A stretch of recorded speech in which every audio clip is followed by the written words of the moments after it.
Happy weekend, everyone. I don't know if you can see that, but it says, I soul you. They soul you. And I guess I soul you too. You're listening to the G1 podcast.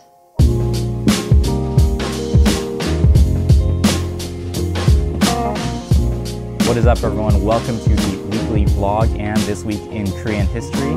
I am your humble man behind the mic, this time around anyway, at least, GP, and this is, of course, the G1 podcast. Thank you so much for joining me. A little bit about my week. The first 3 days of it were spent producing an upcoming episode of Rock Bottom. What's up, everyone?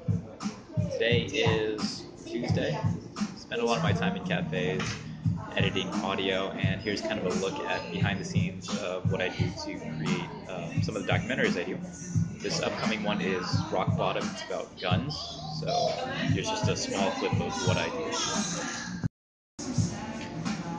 This is noise removal. Pretty boring, but I kind of wish there was noise removal for everyday life. And it started off as being just about guns in Korea, and you'll find that when you produce things, whether it's a YouTube video or a podcast, that you start off with this this blueprint that really goes up in the air, depending on how ambitious your project is. And I was pretty ambitious about it, as I always try to be. But of course, you know, things change. So it ended up being about the perception of firearms in Korea. And I think you'll be surprised by what you hear when that comes out, I believe, next Wednesday or Thursday. I haven't really planned that one out yet, but it is complete. You just kind of have to deal with those twists and turns. You know, things in life aren't going to turn out the way you planned.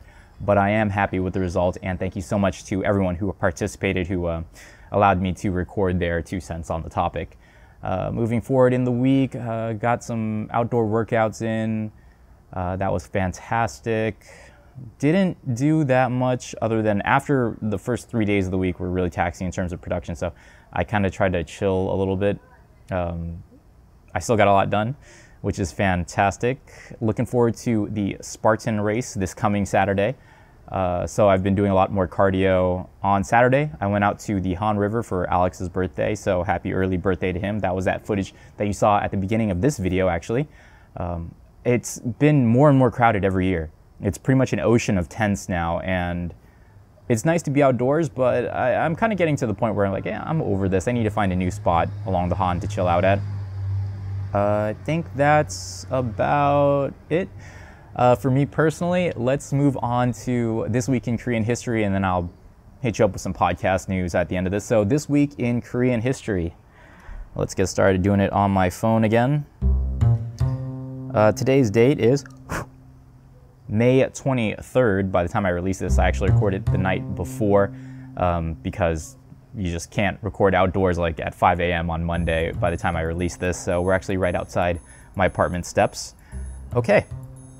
On tomorrow's date, which would be May 24th in 2012, so 4 years ago, Seoul City Hall's structure was revealed to the general public. And it's interesting because Seoul City Hall doesn't look like a normal building. I mean, city halls in huge cities like this, they don't settle for typical, right?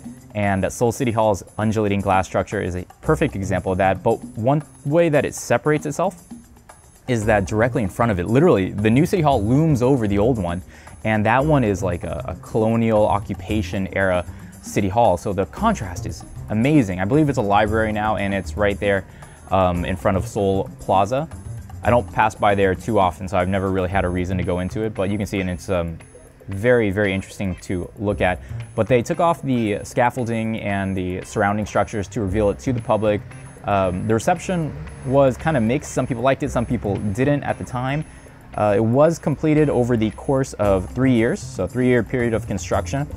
Uses 7,000 glass panels at the cost of nearly 300 billion won, which is roughly 250 million US dollars, so a huge undertaking. Let's rewind another 6 years to this week in 2006. It's an interesting legislative struggle between the sighted and the visually impaired. You don't have that very often, thankfully, where I guess the able-bodied go against the disabled legally. Massage is the occupation. So if you didn't know, in Korea, to become a licensed masseur, I think I'm saying that right, that job is reserved for visually impaired. You can do it unlicensed, which is illegal, or sports massages, which are different, like foot massages, things like that. I suppose there's a difference in how much you can charge people and hierarchy, legality. I'm not entirely familiar with the details there, but there is a difference. And back in 2006, the Constitutional Court deemed that limiting massage license eligibility to only the visually impaired, which is a policy that actually dates back to the Japanese occupation, was discriminatory. So they turned it over for a brief period. Everyone was able to get massage licenses so long as you, I'm assuming, got the training. But as it turns out, that of course will elicit a huge protest, as many legal happenings in Korea tend to do, especially around the Gwanghwamun area. And I see that all the time as well. So hundreds of blind masseurs and their supporters rallied in front of the National Assembly. Some were so moved as to throw themselves off of buildings and onto subway tracks in protest. I know at least 2 died that way. It's very unfortunate. Their efforts were not in vain. Actually, the court ruling has been reversed again, and so as it stands now, only the visually impaired can become masseurs in Korea. So let me know what you think. Hit me up in the comments. Making a much larger leap back to actually today's date, which is May 23rd, 1592. So a little over 400 years ago. Asia's first regional conflict involving modern weapons and massed armies kicked off when Japan launched their first offensive on the Korean peninsula. So I believe this is like the first one that was, Japanese government, not just like marauders and things like that, or raiders. The justification for Japan invading Korea so many centuries ago is very interesting because Joseon, Korea at the time, viewed Japan as a lesser state according to the Chinese tributary system, the pecking order there, and what Japan wanted was to be able to pass through Korea unimpeded on their way to China so that they could take over China, right? Remember at the time, I think it was Hideyoshi, the name escapes me at the moment, but I'll write it up here in the notes or something. I think it was Toyotomi. Yeah, that entire conflict, which would be known as the Imjin War, lasted from 1592 to 1598 with a stalemate in there, at which point the Japanese withdrew from Korea in 1598. The whole conflict was characterized by complete land supremacy by the Japanese, but they had to deal with a lot of supply chain breaks because of all the naval defeats that they were facing at the hands of the Koreans. And also China knew that if the Japanese made it past Korea, it'd be bad news for them, so they sent their own Ming Dynasty troops over to help the Koreans as well. Okay, moving forward a little bit, the consequences, which we can still kind of feel today, have definitely had a ripple effect into the 20th century when it was viewed as a precedent for Japanese colonial conquest of Asia during World War II, actually between World War I and World War II, I mean. And even now, both culturally, untold amounts of damage to like the palaces and stolen, destroyed cultural relics, plenty of things burned down. Okay, there's also plenty of really crazy facts here about the war.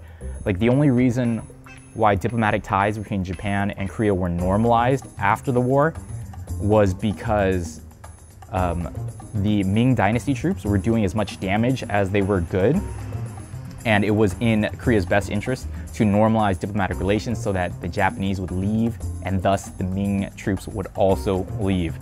So yeah, that's fascinating as well. Also really bizarre stuff, the atrocities. Of course, there's always war atrocities, right? The high casualty rate of the Joseon and Ming forces resulted in a large number of the collecting of ears and noses. So, during the colonization or the westward expansion in America, Americans brushed up against a lot of Native Americans, and the Native Americans would kind of scalp them to claim their victories, whatever. The Japanese did the same thing, and they were encouraged to by their leaders just to kill almost indiscriminately, take the ears and the noses, and they collected them, made this mound called the Mimizuka, or Mound of Ears, and that's in Kyoto, and that's now a monument to the sliced noses of killed Korean soldiers and civilians, as well as Ming Chinese troops, and these were all taken as war trophies. The incentive to do that was remuneration, compensation by the daimyo commanders when their soldiers brought in these things. So crazy, right? All right, let's move forward to some more contemporary history. Actually, today's date, 7 years ago, former South Korean President Moo-Hyun jumped to his death while hiking in the mountains behind his home, and this was actually brought on because his reputation was pretty much destroyed. He had a really hard-won reputation of being a corruption fighter. That's what he was known for during his campaign for presidency and things like that. But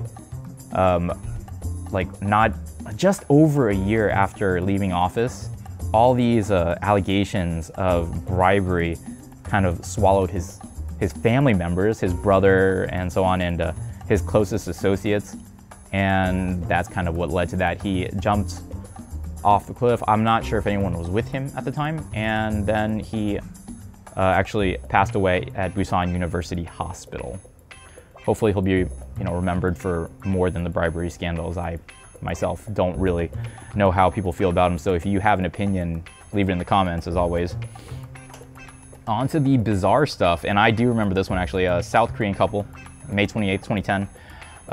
Were convicted of abandoning their newborn daughter who starved to death while they played video games. I don't want you to think that this is a normal occurrence, like child neglect here if you're tuning in from abroad. It is bizarre news, but interesting nonetheless, right? I think that for this particular couple, if they hadn't, I think that it was intentional. I don't think this was an accident. Anyway, that's this week in Korean history. Thanks as always for joining me for that. In terms of the podcast, what can you look forward to this week? A new episode of Foodie Call is coming up. And I think that's it. Hopefully some good vlog footage from the Spartan race as well. I'm trying to put some other stuff together, but I want to keep some surprises. If you have any suggestions, feedback, anything like that, make sure to hit me up. I'm all ears. That's pretty much it. And also, I know a lot of you guys are watching, but you don't really click subscribe.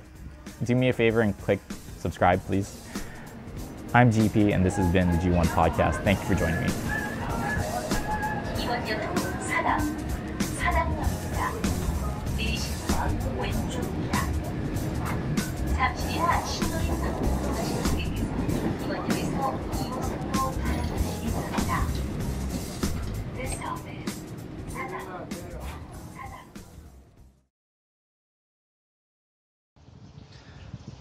What's up, everybody? It's Monday. Just got done with an outdoor workout. I just wanted to share this little personal bit of my life with you guys. I'm on the walk home right now. We're in Itaewon, and every time I walk home, I always take a second to look back and take a look at that. That's Namsan Tower behind me. I guess it's because I realize that one day it won't be there, or I won't be here, and so I always take a few seconds to take a look at it. That's pretty much it.